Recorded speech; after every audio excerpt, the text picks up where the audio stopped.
Luís, boa tarde, como Boa sempre, tarde. bem-vindo aqui ao Fecho de Contas. Hoje vamos começar por analisar algumas cotadas, uma portuguesa, o BCP, depois temos a Mediaset Espanha e a Amazon nos Estados Unidos. O BCP. O BCP desperta a atenção essencialmente porque, após aqueles cenários a que tem sido sujeito de correções e com toda esta situação em torno da Grécia e China, inclusivamente, não voltou a querer perder a média móvel dos 200 períodos, que é aquela que marca a tendência de longo prazo. Em gráfico semanal apoiou-se justamente na mesma, portanto foi perto dos mínimos, neste caso dos 7 cêntimos, mínimos dos últimos, pode-se dizer, 4, 5 meses aproximadamente. E o curioso é que também esta média móvel adota pela primeira vez, desde há muitos anos a esta parte, uma tendência já lateral e de alta. Quer isto dizer, o seu tom passa a azul, passa de vermelho a tom descendente a azul. Portanto, um tom, digamos assim, que dá aqui algum cenário positivo. A perspectiva do BCP é de que com a superação dos 87, 0.087, dá-nos aqui um possível cenário de maiores valorizações à procura daquele máximo que o mesmo tocou a finais de março deste mesmo ano e com a superação do mesmo o alcance dos 10 e possivelmente dos 11 cêntimos, mas só com a confirmação da superação destes níveis para o caso do BCP, porque em gráfico semanal esta envolvente após o tocar a média móvel dos 200 períodos é uma envolvente de alta, conhecida como uma figura de volta para o curto prazo, de retrocesso, neste caso de, portanto, fim da tendência anterior, que era descendente, para poder consolidar ou recuperar a partir daqui. Portanto, boas perspectivas técnicas no que respeita ao BCP e referindo também que desde inícios de 2015 a esta parte, sempre que o mesmo em gráfico semanal negociou uma semana com um fecho positivo, o volume foi consideravelmente superior a quando o fez com volume negativo. Portanto, para já há aqui boas perspectivas técnicas e o stop a respeitar 0.038.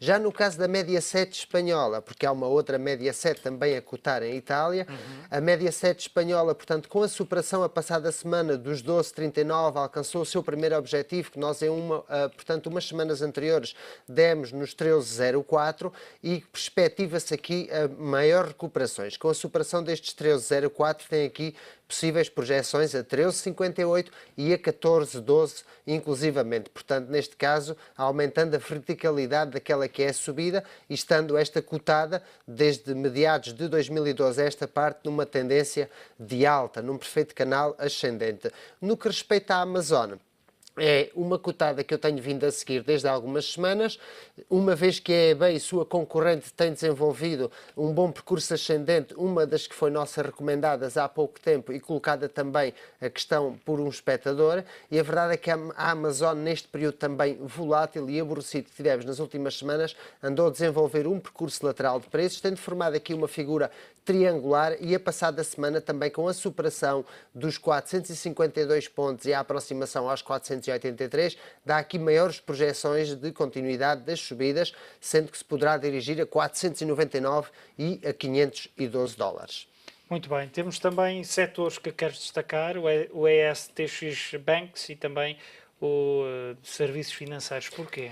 Exatamente, porque curiosamente, como eu verifiquei o BCP e o mesmo me despertou a atenção, interessou-me ver qual era a força deste em relação à praça portuguesa, ao PSI 20 e também em relação ao setor, para ver se o setor corroborava aquilo que poderia ser uma possível recuperação por parte do BCP. E de facto são setores que, no caso dos bancos, portanto, a superação encontra-se aqui muito próximo de uma resistência, onde já é a quarta vez que ameaça dos 163 pontos. Se verificarmos a superação desta resistência, poderá a mesma coincidir e deve-se vigiar desta forma também com a superação do nível anteriormente dado por mim para o BCP, e a superação desta dá projeções a 175 pontos. Isto para curto prazo. Se houver lugar a continuidade às subidas, poderemos verificar níveis de aproximação para este setor a 196 pontos. No caso dos serviços financeiros, a confirmação da superação desta resistência dos 386 pontos dá aqui projeções para já no curto prazo a 414 pontos para o setor dos serviços financeiros, sendo que o seu stop se deve vigiar precisamente nessa ruptura dessa resistência da passada semana, que constitui ser os 386 pontos. Muito bem, olhamos ainda para o Forex, nomeadamente para os pares Libra, britânica, dólar norte-americano, dólar canadiano.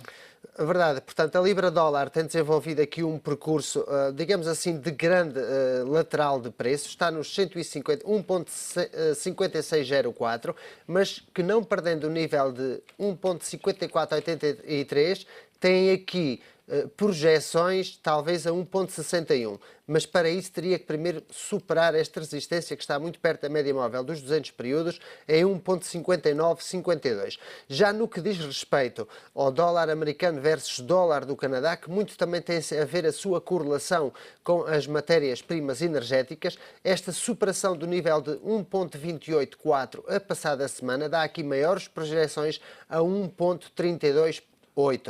Isto quererá dizer, por outras palavras também, porque esta é a correlação que tem estado a existir, o dólar nos Estados Unidos subir frente ao dólar do Canadá, maiores, neste caso, algumas desvalorizações para o Brent, crudo, nomeadamente o ouro também. Muito bem, e por último, olhar, e curiosamente num dia em que houve uma queda flash durante a negociação asiática, o ouro, que hoje está a registrar também uma forte perda. O que é que nos diz a análise técnica sobre esta matéria-prima? Esta matéria-prima tinha-nos dito já que há quase um mês atrás que nós aqui falámos sobre a possibilidade dela se poder dirigir perto dos $1.000. De facto, a perda dos 1.105 dá aqui, portanto, projeções a 1.074 e a 1.051 e não me admira, inclusivamente, vê-lo em 998 pontos. Aquilo que sucedeu na noite de hoje, de domingo para segunda, foi muito semelhante ao que sucedeu entre 2010 e 2011 com a prata, quando esta atingiu os $50. Isto são, eu não lhe quero chamar manipulações, mas são grandes jogos de bastidores que existem nos mercados. O que não sabemos ainda é o porquê, mas na altura deveu-se ao aumento de exigências a nível de requisitos de margem para se manterem estes contratos futuros que se deveu a isto. Neste momento ainda não sei o que se passa, mas a grande verdade é que não é normal proceder-se a estas horas. As suas projeções técnicas são de facto ir a estes níveis de 1.074 e 1.051 e tal sucedeu quando perdeu o suporte dos $1.150, que era onde estariam muitos stops, digamos assim, para aqueles que no curto prazo estavam posicionados em alta, a julgar que os preços estavam em níveis mínimos. Muito bem, e voltamos a acompanhar e a saber tudo sobre a análise financeira dentro de 8 dias, como é habitual, com Luís Correia Tavares.